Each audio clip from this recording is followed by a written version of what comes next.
बिस्मिल्लाहिर्रहमानिर्रहीम। अस्सलाम वालेकुम नाज़रीन। आप इलेक्टोरल सिस्टम के ऊपर आज हमारी 5वीं किस्त देख रहे हैं और हमने इससे कबल इलेक्टोरल सिस्टम की खराबियों के 6 नुकात बयान किए हैं।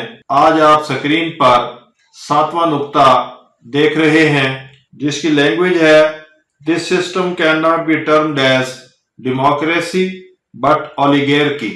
ओलिगार्की उमरा की हुकूमत को कहा जाता है कि यहाँ पे उमरा को ही चांस मिलता है। इस सिस्टम के अंदर उमरा की इस हुकूमत को खत्म करने का एक मौका मुल्क की तारीख में आया था और वो लैंड रिफॉर्म की शक्ल में आया था। इंडिया में लैंड रिफॉर्म कामयाब हुए, मगर पाकिस्तान में सुप्रीम कोर्ट बीच में कूद पड़ी और शरीयत अपीलेट बेंच ने इसको गैर इस्लामी करार दिया। ये judgement PLD 1990 supreme court page 99 के ऊपर मौजूद है, जिसे कजलबाश वक्फ केस के नाम से जाना जाता है। इस जजमेंट में मुतअद्दिद दफा नाजायज ज़राए आमदन का लफ्ज इस्तेमाल किया गया है और ये लफ्ज दानिस्ता इस्तेमाल किया गया मालूम होता है। हालांकि चोरी की चीज को हमेशा बरामद किया जाना होता है और बरामदगी का लफ्ज फौजदारी कानून में बड़ा कॉमन लफ्ज है, बड़ा मोतबर और मोहतरम लफ्ज है कि चोरी की चीज जरूर बरामद होनी होती है। लेकिन ये वह जजमेंट है जिसमें चोरी की चीज को पोशीदा रखा गया है, उसका तहफ़्फ़ुज़ किया गया है। हालांकि जिन कवानीन के तहत कुछ लोगों को ऑब्लाइज किया गया था, उन कवानीन को फैसले के अंदर डिस्कस किया जाना चाहिए था। वो क्राउन ग्रांट्स एक्ट है, गवर्नमेंट ग्रांट्स एक्ट है, जागीरदारी एक्ट है या जो भी दीगर कवानीन हैं जिनके तहत कुछ परवरदा लोगों को रकबे अलाट किए गए, उन लोगों को बैलेंस किया जाना जरूरी था। अब इस तरह के जो फैसले दिए जाते हैं, जजेस फैसले देते हैं, उसके ऊपर एक हदीस जस्टिस मुनीर खान साहब ने अपने एक फैसले PLD 1994 सुप्रीम कोर्ट 885 सफ़े में कोट की है कि मुंसिफों की 3 किस्में होती हैं।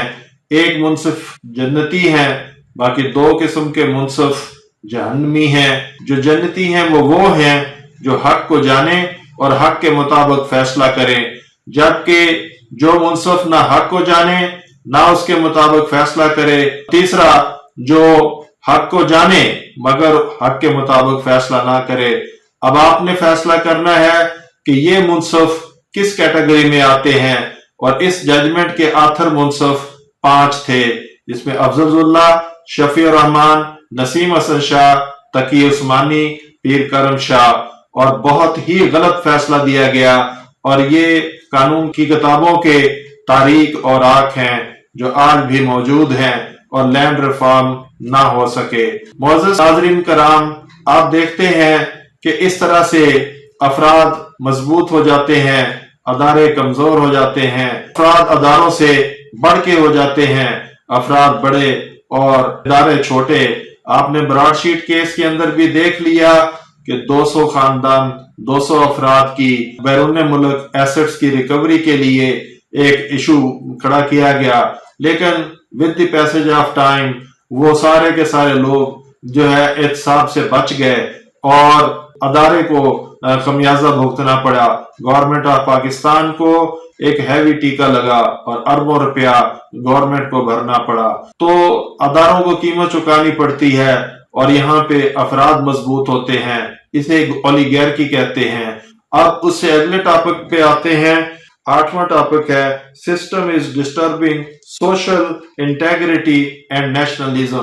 आप जानते हैं कि इस सिस्टम के अंदर हारने वाले लोग हमेशा विक्टिमाइज होते हैं, उनके ऊपर सियासी पर्चे होते हैं, झूठे मुकदमात में उनको घेरा जाता है और फिर इससे मुआशी इस्तेहकाम कभी नहीं आ पाता और वो मुआशी बदहाली का शिकार रहते हैं और उनको रियासत का हिस्सा भी नहीं समझा जाता। इससे नेशनलिज्म का और हुब्बुल वतनी का जज्बा भी कमजोर पड़ जाता है और बहुत से लोग ऐसे भी होते हैं जो अपनी सलाहियतों को پراپر طریقے سے بروئے کار نہیں لا پاتے۔ لہٰذا یہ جو سیاسی سسٹم ہے یہ معاشی عدم استحکام کا موجب بنتا ہے اور معاشرہ توڑ پھوڑ کا شکار ہو جاتا ہے۔